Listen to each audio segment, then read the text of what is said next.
Specially যুবক ভাই যারা আছো, তোমাদের তারুণ্য আছে, রক্তের উদ্যম আছে, তোমরা চাইলে অনেক কিছুই করতে পারো। অনেক বার্ধক্যে উপনীত হওয়া মানুষ নামাজ পড়তে চায় কিন্তু পড়তে পারে না। তরুণদের কাছে আল্লাহ পাক সুযোগ দিয়েছে। আর ইসলামের বিরোধী শক্তি যারা আছে তারা খুব ভালো করেই জানে কিন্তু যে ইসলামের বিজয়ে সবচেয়ে বড় ভূমিকা রাখতে পারে তরুণ সমাজ, যুবক সমাজ, যুব সমাজ, তরুণ প্রজন্ম। এ কারণেই তো দেখবেন তরুণ প্রজন্মকে তাদের উদ্দেশ্য থেকে সরিয়ে দেওয়ার জন্যে তারা আপনার সামনে অনেকগুলো টোপ দিয়ে দিয়েছে। দেখাবো টোপ কয়েকটা। এক নম্বর টোপ দিয়েছে মেয়ে নারী জাতি, মেয়েদেরকে বেপর্দা করে তোমার সামনে উপস্থাপন করে দিয়েছে, ফ্রি মিক্সিং। এখন তুমি আর ঈমান ধরে রাখতে পারছো না। এটা পরিকল্পিত ছিল, কারণ আল্লাহ পাক বলছেন যুজ্জিনা লিন্নাস হুব্বুশ শাহাওয়াতি মিনান নিসা, মানুষের জন্য সবচেয়ে যে আকর্ষণীয় বিষয়গুলো তার মধ্যে এক নম্বর হচ্ছে মহিলা, মানে মেয়ে, নারী জাতি। এটা আমাদের কাছে সবচেয়ে আকর্ষণীয়। আল্লাহ পাকের সবচেয়ে সুন্দর সৃষ্টিকে মানুষ না, মানুষের মধ্যে আল্লাহ পাকের সবচেয়ে শ্রেষ্ঠ সৃষ্টিকে নারী জাতি। আল্লাহ পাক তাদেরকে সুন্দর করে সৃষ্টি করেছেন, তাই নয় কি? এই কারণে পুরুষদের সবচেয়ে আকর্ষণের জায়গা কোনটা? নারী জাতি। এই কারণে মেয়েদেরকে বেপর্দা করে তোমার সামনে ছেড়ে দেওয়া হয়েছে। জেনা বেড়েছে, ব্যভিচার বেড়েছে, ফ্রি মিক্সিং বেড়েছে, ধর্ষণ বেড়েছে, এই যে হারাম প্রেমের সম্পর্কগুলো বেড়েছে। যুবকেরা তাদের জীবনের উদ্দেশ্য ভুলে গেছে। আমার কথা কি বুঝতে পারছেন? আচ্ছা, এটা এক নাম্বার। দুই, মাদক। যুবকদের সামনে মাদকের সহজলভ্যতা, চাইলেই হাত বাড়ালেই মাদক, হাত বাড়ালেই ইয়াবা, হাত বাড়ালেই ফেন্সিডিল, হাত বাড়ালেই হেরোইন, তাই না? কথা ঠিক হবে ঠিক? যদি কেউ চায় যে আমি আজকে রাত্রে মাদক খাবো, সে পারবে, হাত বাড়ালেই পারবে। এখনকার সমাজ এমন, যদি কেউ চায় যে আজকের রাত্রে আমি পতিতালয়ে গিয়ে রাত কাটাবো, সে পারবে। 500 টাকা 1000 টাকার বিনিময়ে মানুষ এখন জেনা করতে পারে না? 5 টাকা 10 টাকা 50 100 টাকা দিয়ে মানুষ এখন ইয়াবা কিনে খেতে পারে। আর যারা সীমান্তবর্তী অঞ্চলে আছেন তারা আরো ভালো জানেন আমার কথা কতটুকু সত্য কতটুকু মিথ্যা। যুবকদের সামনে মাদক এমনি দেওয়া হয় নাই। উদ্দেশ্য কি? তোমার দ্বারা ইসলামের বিজয় সম্ভব ছিল। মাদক সেবন করায় তোমাকে সরাই দিয়েছে ওই রাস্তা থেকে। কথা বুঝতে পারছো? খুব সতর্ক। 3 নাম্বার, জুয়া। তোমার সামনে জুয়া দিয়ে দিয়েছে। জুয়া, ফুটবল বিশ্বকাপ হইলে জুয়া, IPL হইলে জুয়া, BPL হইলে জুয়া, ফুটবল ফিফা হইলে জুয়া। জুয়া খেলে না মানুষ। আর যে যুব সমাজ তাদের জীবনের উদ্দেশ্য জানে না, তাদের পক্ষেই সম্ভব এইসব মেসি, আর্জেন্টিনা, ব্রাজিল এইসব নিয়ে ব্যস্ত থাকা। যারা নিজেদের জীবনের উদ্দেশ্য জানে তাদের জন্য কোশ্চিনকালেও এখানে সময় নষ্ট করা সম্ভব না। দুনিয়ার জীবনটা কি খেলতামাশা? দুনিয়ার জীবনটা কি খেলতামাশার জন্যে? আল্লাহ পাক যে হায়াতটা দিয়েছেন, ধরেন 50, 60 বা 100 বছর, এই হায়াতটা কে দিয়েছেন? এই সময়টার মালিক কে? তাহলে আল্লাহ যদি সময়ের মালিক হয়, আমি কেন সময় 1 ঘন্টা অপচয় করবো ওখানে বসে বসে? এই সময়টা কি আমার নাকি? সময়টা আমার বাপের নাকি? সময়টা কার? আল্লাহর দেওয়ার সময় আমি টিভি সেটের সামনে বসে বসে 1.5 ঘন্টা নষ্ট করে ফেললাম। খেললো 2টা দল আর তালিবা আজকে আমি, মাশাআল্লাহ। কালকে দেখলাম কক্সবাজার থেকে আসার সময় রাস্তা ব্লক, পুরা একটা দল জিতেছে, পুরো রাস্তা ব্লক, হাঁটা যাচ্ছে না, মিছিল, পাগলের মতো মানুষ মোটরসাইকেলে ছুটছে, গাড়ি নিয়ে ছুটছে, সিগারেট খাচ্ছে, আরও যে কি খাচ্ছে, মেয়ে নিয়ে ঘুরছে, আর একটা পতাকা নিয়ে ঘুরছে। যে দেশের পতাকা নিয়ে ঘুরছে ওই দেশ জানেও না মনে হয় যে এই দেশে এই আমার সাপোর্টার আছে। হ্যাঁ, আর খেয়াল করে দেখবেন এই আয়োজনগুলো এখন করানো হচ্ছে মুসলিম দেশগুলোকে দিয়ে। মানে মুসলমানদের অবস্থা দেখলে এখন মনে হচ্ছে সুবহানাল্লাহ, যে হারাম একটা কাজকে জায়েজ করার যে কত তরিকা বের হয়েছে এখন। একটা মুসলিম কান্ট্রি জিতেছে, মানে ভাবখানা এমন যে এই জেতার ফলে আমরা ইসলামী খেলাফত কায়েম করে ফেলেছি। বিষয়টা কি জানেন? আমাদেরকে এই খেলাধুলার অহেতুক কাজে ব্যস্ত করে দিয়ে ওরা ওদের এজেন্ডা বাস্তবায়ন করছে। দেখবেন যখন রমজান মাস আসে তখন দেখবেন মুসলিম কান্ট্রির উপর নির্যাতন বাড়ে। যখন বড় বড় ইভেন্ট হয়, ওয়ার্ল্ড কাপ, এটা সেটা, দেখবেন ভিতরে মুসলিম কান্ট্রির উপর নির্যাতন বাড়তে থাকে। মানুষ একদিকে তাকায় থাকে আর একদিকে উদ্দেশ্য সাধন করতে থাকে। বুঝাচ্ছি বিষয়টা। আপনার 5টা বাচ্চা আছে মনে করেন, খুব জ্বালায়, কান্নাকাটি করে, হইচই করে। আপনি মোবাইল ফোনটা বের করে দিয়ে বলেছেন, বাবা বস, তোরা 5 জন মিলে একটা কার্টুন দেখ, আমি একটু কাজটা করি। দিয়ে দিলেন, ও কার্টুন দেখছে চুপচাপ, কেউ কোনো ডিস্টার্ব নেই। বুঝতে পারছেন? আর এই যে বাচ্চাগুলো কার্টুন দেখছে না, এগুলো হচ্ছে আমরা। আর ওই যে কাজ করছে বাপ, এটা হচ্ছে ওরা, পশ্চিমারা।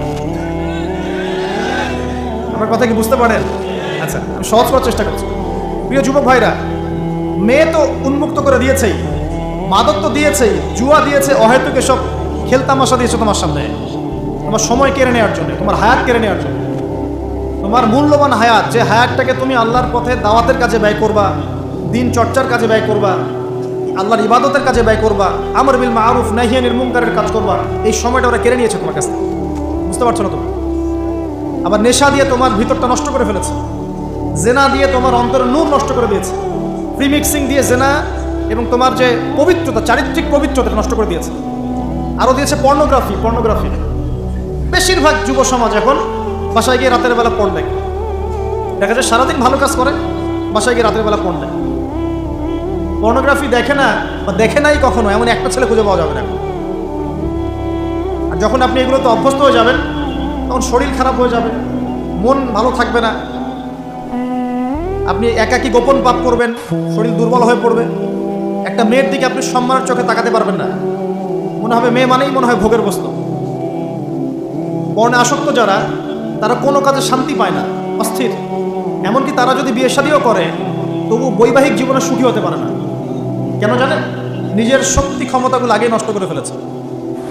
এবং অনেকগুলো মেয়ে যখন আপনি দেখবেন নগ্ন, তখন আপনার স্ত্রীকে আপনার কাছে সুন্দর মনে হবে না, মনে হবে এই মেয়ের চেয়ে মনে হয় ওই মেয়েটা সুন্দর, এর চেয়ে মনে হয় ওইটা সুন্দর। আর মেয়ের প্রতি সম্মান তো থাকবেই না, মেয়েকে মনে হবে একটা ভোগের বস্তু। যত বেশি পর্নোগ্রাফি বেড়েছে, তত ধর্ষণ বেড়েছে। দেখেছেন? পর্ন যত বেড়েছে, ধর্ষণ তত বেড়েছে। এমনকি ছোট ছোট বাচ্চারা পর্যন্ত রেহাই পাচ্ছে না। দেখেন না? ছোট ছোট বাচ্চা, 5 বছর 10 বছরের বাচ্চারা, মেয়ে বাচ্চাদের কথা বলছে, এদেরকেও ধর্ষণ করা হচ্ছে। যাদের ঘরে কন্যা সন্তান আছে, তারা খুবই এখন মানে বিপর্যয়ের মধ্যে আছেন আমরা। কারণ সমাজটা তো নষ্ট হয়ে যাচ্ছে। আপনার মেয়েকে কতদিন ধরে রাখবেন? বাইরে তো পাঠাতেই হবে। বাইরে পাঠাতে দেখবেন মেয়ের সম্মান নাই, পর্দা নাই, মেয়েকে জোর করে ধর্ষণ করা হচ্ছে। বাসে, ট্রেনে, অটোতে, অমুকে তমুকে, ট্রাকে মেয়েকে ধর্ষণ করা হচ্ছে। আর প্রত্যেক ধর্ষকের তো আর ইসলামিকভাবে বিচার হচ্ছে না, হচ্ছে? যদি একটা এলাকায় ধর্ষণ হতো আর ধর্ষককে জনসমক্ষে ডেকে ফাঁসি দেওয়া হতো না, তাহলে দেখতেন যে ওই এলাকায় ধর্ষণ বাড়তো না, কমে যেত। যদি একটা এলাকার চোরদেরকে জনসমক্ষে নিয়ে এসে হাত কেটে ফেলা হতো, তাহলে বুঝতেন চুরি কাকে বলে। ভয়ে চুরি করতে পারতো না মানুষ। আর ভাগ্য ভালো যে এই নিয়মগুলো এখন নাই। কেন ভাগ্য ভালো বললাম? ভাগ্য ভালো কেন বললাম? কারণ এই নিয়ম যদি এই মুহূর্তে চালু করা হয়, এই মুহূর্তে যে এখন এই সেকেন্ডের মধ্যে চালু করা হয়, তাহলে অনেক বড় বড় রাঘব বোয়াল যারা আছে ওদের হাত থাকবে না। বুঝতে পারছেন না? কেউ চুরি করে সিসকা চোর বলি আমরা, কি বলেন আপনারা? ছিচকা চোর বলে।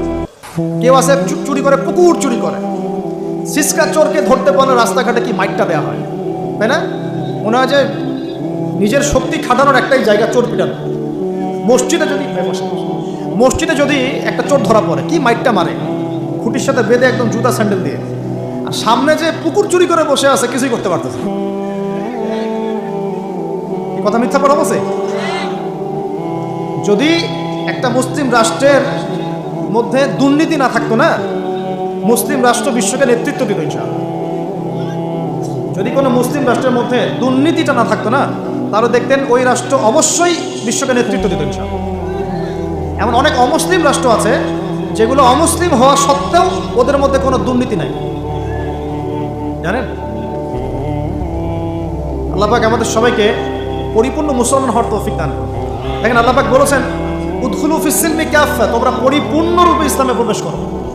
এখন আমি যদি নামাজও পড়ি, আবার ঘুষও খাই, এদিকে রোজাও রাখি, আবার সুদও খাই, আবার এদিকে আমি হজমরাও করি, অন্যের সম্পদ আত্মসাৎ করি, মাপে কমও দেই, মজুদদারি করি ইত্যাদি, আমি কি পরিপূর্ণ মুসলিম?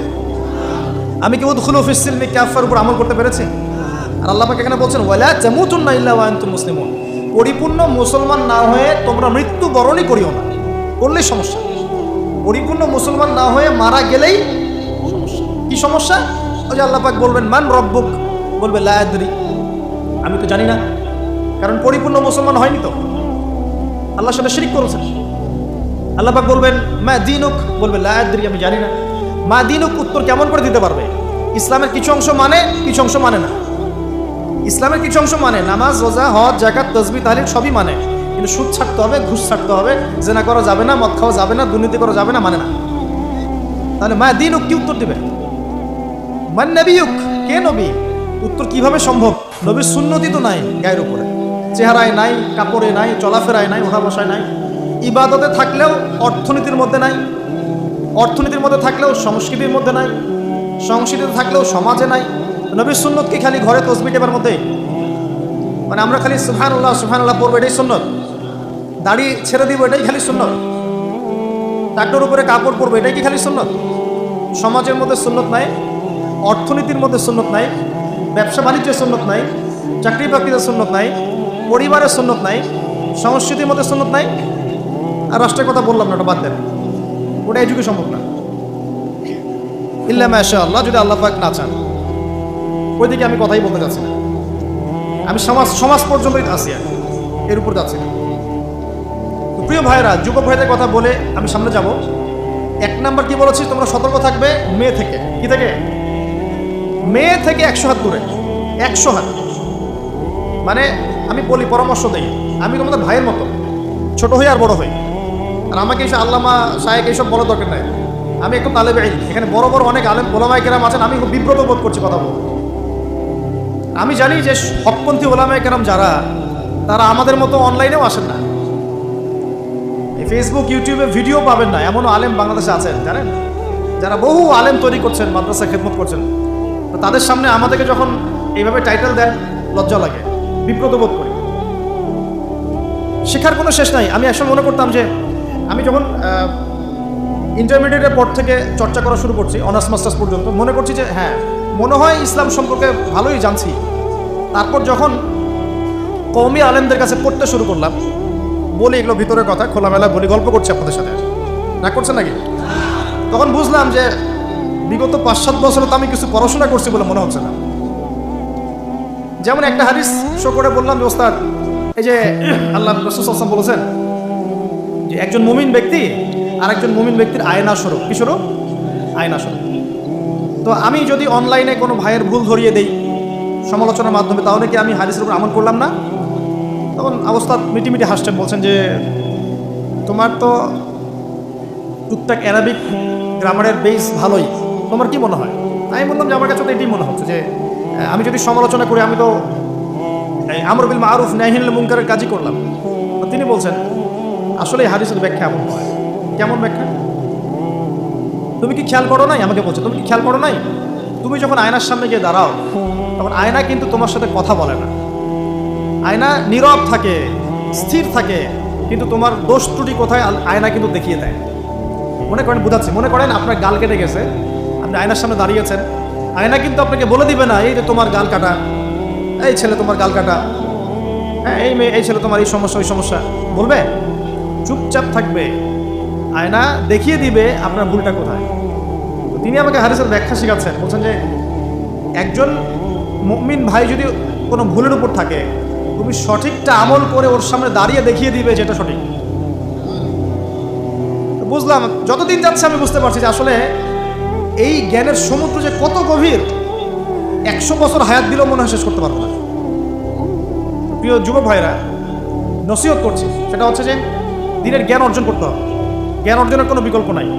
আর জ্ঞান অর্জনের জন্য শুধুমাত্র ফেসবুক ইউটিউব যথেষ্ট নয়, এগুলো কনস্ট্রাকটিভ কোনো মাধ্যম নয়, বরং ফিতনা ছড়াবে এগুলো কিন্তু বেশিরভাগ ক্ষেত্রে ফিতনাই ছড়াচ্ছে। আপনার কাছে মনে হচ্ছে হয়তো যে অনেক কিছু লাইভ হচ্ছে, আমরা পাচ্ছি, হ্যাঁ অনলাইনের মাধ্যমে জানছি, হ্যাঁ ঠিক আছে, স্বীকার করি ভালো আছে, কিন্তু মন্দটা অনেক বেশি।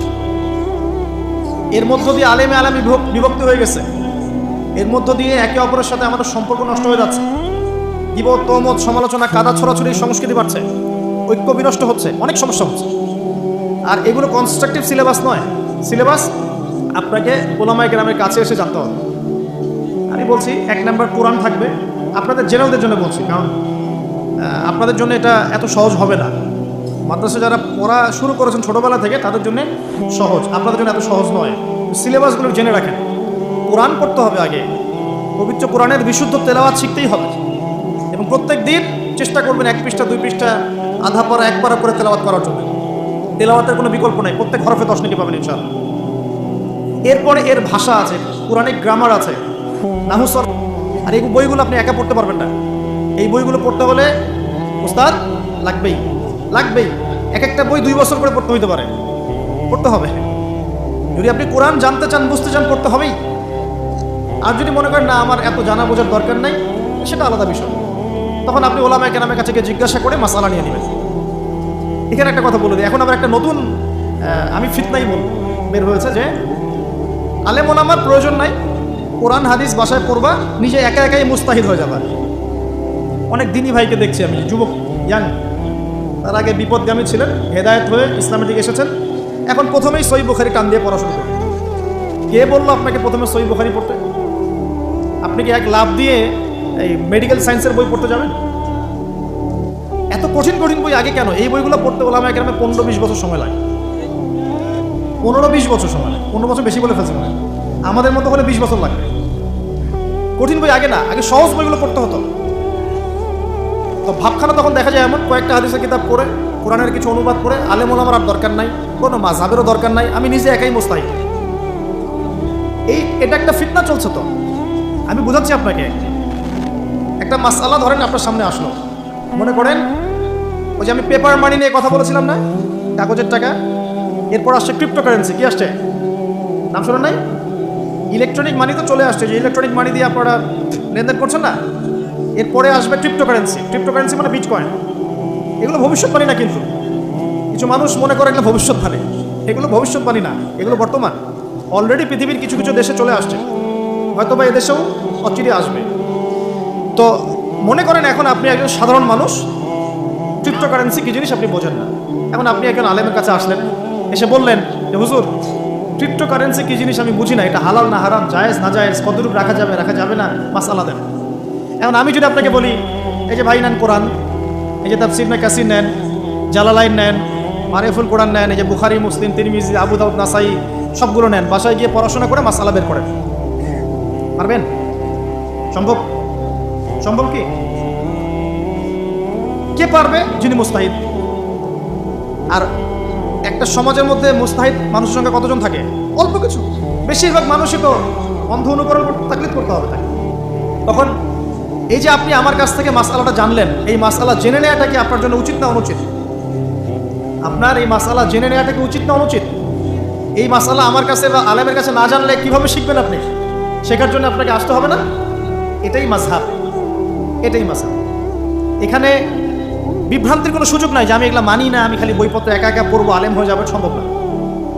যখন আমরা কলেজে পড়তাম অনেক মনে হতো যে হয়তো বা সম্ভব। যখন পড়া শুরু করেছি তখন দেখছি যে না, এই সমুদ্রে ডুব দেওয়া কেবল শুরু, এর তলানি খুঁজে বের করতে 100 বছর লাগবে মনে হয়, আল্লাহ ভালো জানে। তো প্রিয় ভাইয়েরা, যুবক ভাইদেরকে বলছি স্পেশালি, আজকের লেকচারটা স্পেশালি তোমাদের জন্যই। এই ফাঁদগুলো থেকে বেঁচে থাকবে এবং এলেম অর্জন করবে। এলেম অর্জনের কোনো বিকল্প নয়, এবং এলেম অর্জনের জন্য সিলেবাস লাগবে। আর অনেক বইপত্র একা একা পড়তে পারবে না, আলেম ওলামাদের সংস্পর্শ লাগবেই, অন্যথায় পারবে না। এর পাশাপাশি আপনি সিরাতের বই পড়বেন, ইতিহাস পড়বেন, ইসলামিক অর্থনীতি পড়বেন, হ্যাঁ, ভূরাজনৈতিক প্রেক্ষাপটের বইগুলো পড়বেন, এগুলো ঠিক আছে।